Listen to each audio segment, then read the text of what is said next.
Right, hello lads and lasses, and welcome back to Boys Down Under, where today match previews are back.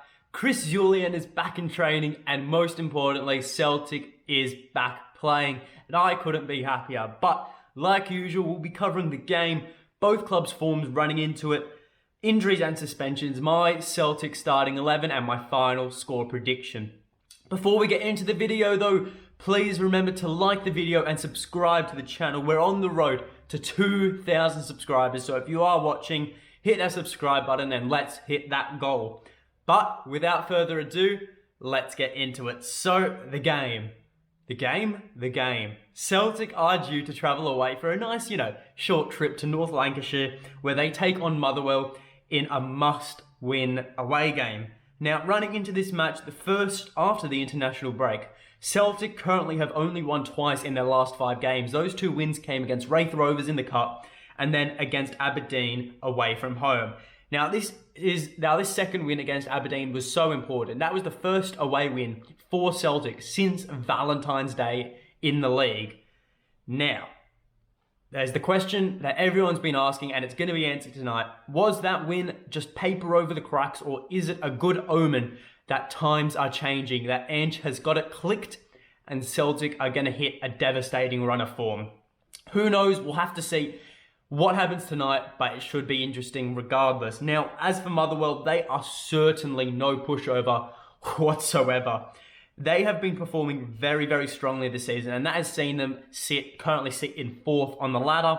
And look, they've won 3 out of their last 5 games. They've also managed a draw against the Rangers. So Motherwell been doing very, very well. They had a slow start to the season, but they've picked up form when they've needed to, and they've got it running into this match. What else can I say? And now, as for injuries and suspensions, and we'll start with the home team first. And funny enough, Motherwell have been absolutely blessed on this department. They have only got 1 player out, and that is centre-back Sondre Johansson. So, Motherwell have been doing pretty alright with injuries, but the same can't be said for Celtic, and this actually might take a while. Because right now, Celtic are like an airport terminal. You got people coming in, you got people going out, you got people returning, everything's happening, you don't know who's going where.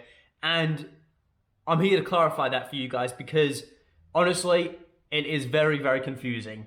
Nonetheless, definite outs, we can say definitely will not play. Karamoko, Greg Taylor, and Josip Juranovic. 2 more who we can say can definitely not play are James Forrest and Julienne, but both of them have actually returned to training, first team training with the squad. They're learning Ange's system, getting their fitness back up most importantly. So maybe Fenerbahce, maybe that's a date to put in your calendar, because that we could see the return of them 2 on that day. Now, Mikey Johnston, the poor bugger, has been absolutely shafted with injuries in such a short career. And he's overcome his latest injury, a little niggle he got, I think, against Dundee United or Livingston. And he's expected to be on the bench, ready to go. Giacomakis also ready to go. He's gotten over his fitness issues. Expect him to be on the bench. And I think expect him to definitely play a part in this game later on, because the main thing is to get his match fitness up, and you can't do that without him playing in matches. So, onwards and forwards. I think that's all the players. If I'm mistaken, drop it in the comments below. But I think we move onwards and forwards. And onwards and Forrest.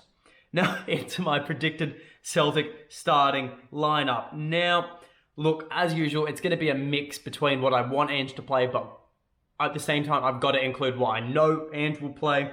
And it's going to be a pretty straightforward lineup. You'll see a bit of hints of my preferences in it. But without further ado, let's get into it. So, I am going with Joe Hart in goals. Mr. Reliable. He's done wonders for Celtic this season, so hats off to him. Tony Ralston at right back. He's our only fit right back at the moment, so we're kind of left with no choice.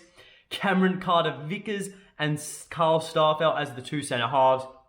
And I've got to talk about Carl Starfelt for a brief moment, because as much as people don't want to admit it, game by game, he's been appearing more solid and solid.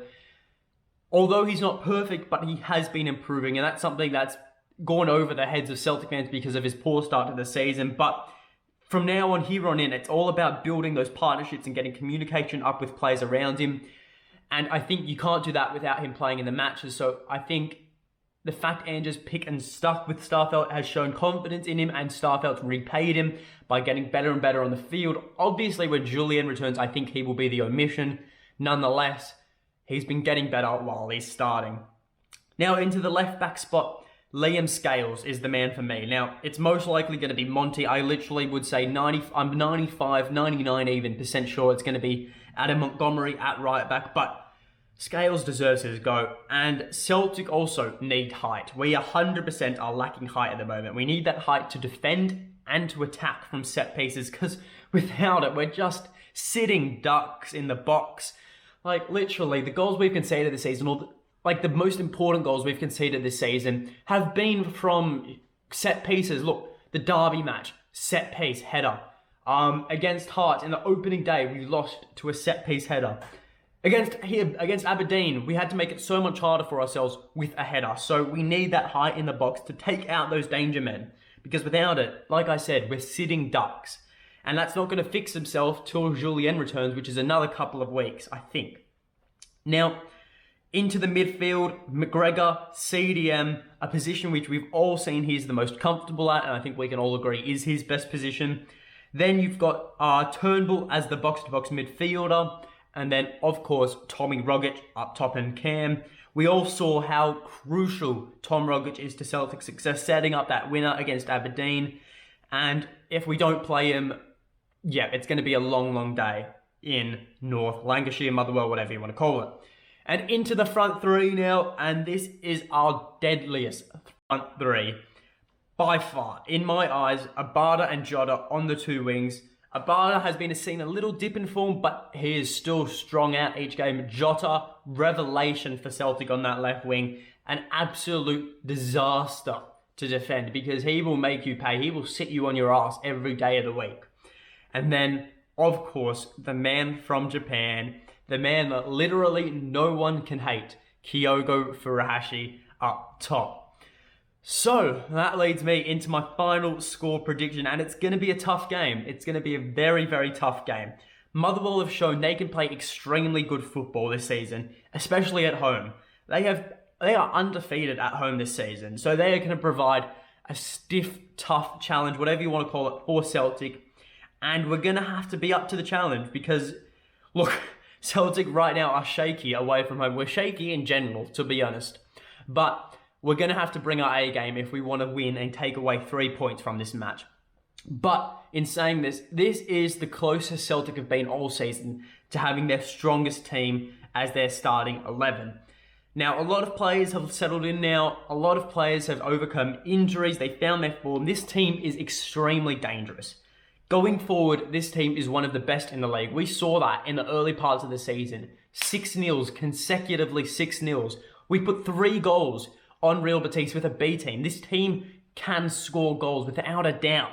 It's just about building those chances and finding those opportunities and taking them when we get it, because Celtic need to be ruthless. And if they're not ruthless, Motherwell will punish us. We need to play to Ange's level of intensity for 90 minutes without a break. Like he says, you get a break at halftime at the end of the match, but during the other periods of time, 90 minutes of pure intensity. And if we drop off and give the opposition chances to equalise or come back into the game, they will punish us. And Motherwell will punish us if we give them the chance away from home, because they can score goals. They're not a team that have a difficulty scoring goals, and especially at home where they're a good team, to sum it up, and they will punish us if we don't play well.